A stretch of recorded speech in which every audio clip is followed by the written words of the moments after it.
Halo teman-teman semua, selamat datang kembali bersama kami di Pontianak Sport Channel.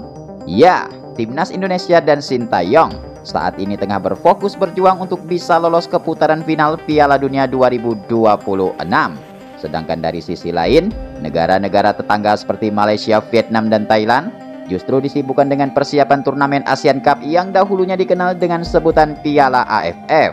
Kemudian selain itu, turnamen Piala AFF tersebut sepertinya akan menjadi misi besar bagi negara-negara di atas demi untuk menghentikan pasukan Sintayong agar tidak keluar sebagai juara di turnamen itu nanti. Kemudian perlu juga untuk kita ketahui bahwa saat ini mereka juga berharap dengan merebut trofi Piala AFF 2024 ini akan bisa mengklaim atau menjadikan diri mereka lebih unggul dibanding timnas Indonesia yang saat ini sedang mencetak prestasi level dunia. Sekedar informasi bahwa turnamen Asian Cup tersebut akan digelar pada awal Desember 2024 hingga bulan Januari tahun 2025. Kemudian selain itu perlu juga untuk diingat bahwa turnamen Piala AFF tersebut bukanlah agenda resmi dari FIFA, sehingga membuat pemain-pemain abort merah putih kemungkinan besar tidak akan dilepas oleh klub-klubnya untuk membela timnas Garuda. Tentunya hal tersebut akan membuat pasukan Sintayong harus bertanding dengan kekuatan yang tidak sepenuhnya utuh. Sedangkan dari sisi lain, pesaing-pesaing timnas Indonesia seperti timnas Malaysia, Vietnam, dan Thailand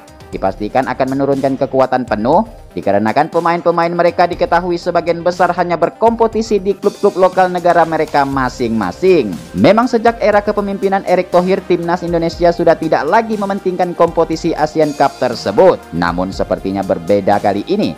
Demi untuk meredam kritikan dari para tim-tim tetangga di atas, timnas Indonesia pun terpaksa kembali berambisi untuk meraih trofi Asian Cup tersebut. Meskipun harus tampil dengan tim lapis kedua, namun pasukan Sintayong akan tetap mengerikan bagi tim-tim yang berada di Asia Tenggara kali ini. Lalu seperti apakah strategi yang akan diterapkan Sintayong untuk menjawab semua tantangan tersebut?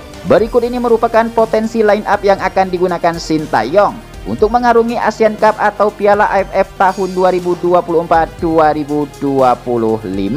Oke, yang pertama di sektor penjaga gawang, sepertinya Sintayong berpotensi akan bisa menurunkan Martin Paes. Ya, pada saat melakoni turnamen Asian Cup 2024 nanti, penjaga gawang andalan satu ini akan tetap menjadi pilihan utama bagi Sintayong untuk mengawal mister gawang timnas Indonesia. Apalagi seperti yang kita ketahui bahwa klubnya Dallas FC dipastikan gagal melaju ke babak playoff Liga MLS. Itu artinya Martin Paes saat ini tidak memiliki jadwal bertanding hingga bulan Februari tahun 2025 mendatang. Tentunya situasi tersebut akan bisa dimanfaatkan oleh Sintayong demi untuk memaksimalkan benteng mister gawang timnas Indonesia di pergelaran Asian Cup Championship tahun 2024 ini. Kemudian di sektor bek tengah, sepertinya Sintayong akan menurunkan pemain andalan seperti Rizky Ridho, Jordi Amat, dan Justin Hubner.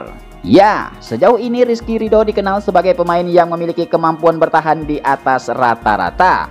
Ketenangan dalam membaca pergerakan lawan yang menjadi ciri khasnya membuat Rizky Ridho saat ini diyakini akan mampu memberikan rasa yang aman di barisan belakang timnas merah putih.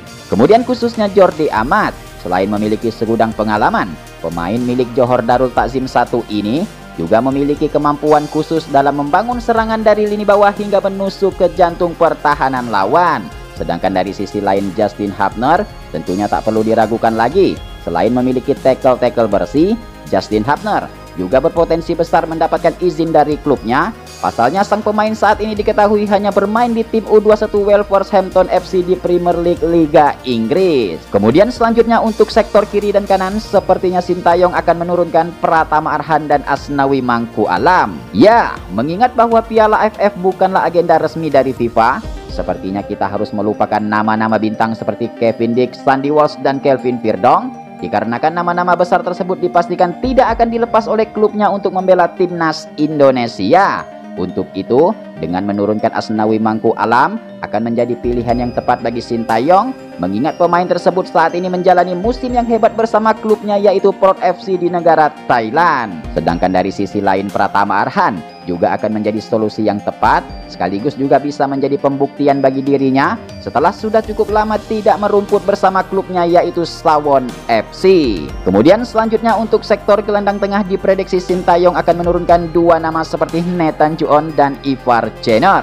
Ya, mengingat Sintayong saat ini sangat membutuhkan pemain kreatif yang saling melengkapi di lini tengah, tentunya Nathan Juon akan menjadi pilihan yang tepat untuk menjalankan misi tersebut. Apalagi PSSI saat ini telah menjalin komunikasi baik dengan Swansea City FC, tentunya hal tersebut akan membuka peluang Nathan Juon akan dilepas oleh klubnya untuk membela timnas Indonesia. Kemudian di sisi lain Ivar Jenner tentunya sangat dibutuhkan untuk menjaga aliran bola dan tempo permainan di lini tengah. Namun jika memang kedua pemain tersebut nantinya akan gagal mendapatkan izin dari klubnya, Sintayong juga masih memiliki dua pemain yang tak kalah hebatnya seperti Anthony Marklock dan Ricky Kambuaya. Kemudian untuk sektor penyerang kiri dan kanan, sepertinya Sintayong akan langsung menurunkan Marcelino Ferdinand dan Malik Rizaldi. Ya, pada saat melakoni turnamen Asia Tenggara tersebut, Marcelino Ferdinand dipastikan akan menjadi pilihan utama di sayap kiri bagi Sintayong. Memang saat ini Marcelino Ferdinand diketahui tak bisa menunjukkan kualitasnya di beberapa laga terakhir. Namun dengan absennya Ragnar Oratmangun di Asian Cup kali ini,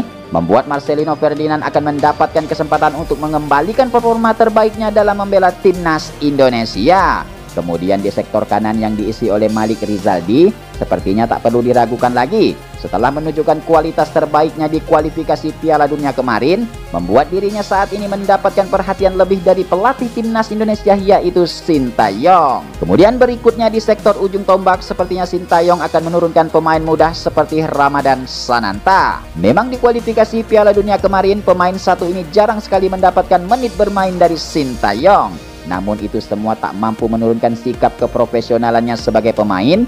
Bahkan dirinya saat ini diketahui telah berhasil menjadi striker mematikan di klubnya Persis Solo di Liga 1 Indonesia. Apalagi nanti ditambah dengan absennya Rafael Strijk di turnamen Asian Cup tersebut, tentunya akan membuat Ramadan Sananta memiliki peluang yang besar untuk menunjukkan kualitas berkelasnya di hadapan seluruh penggemar timnas Indonesia. Nah, lantas bagaimanakah menurut kalian? Apakah dengan formasi lapis kedua King Indo tersebut mampu untuk membungkam kekuatan yang dimiliki negara-negara tetangga tersebut? Tuliskan aja pendapat-pendapat kalian di kolom komentar dan jangan lupa like, share, and subscribe channel ini agar kalian tidak ketinggalan video-video menarik dan terupdate hanya di channel ini.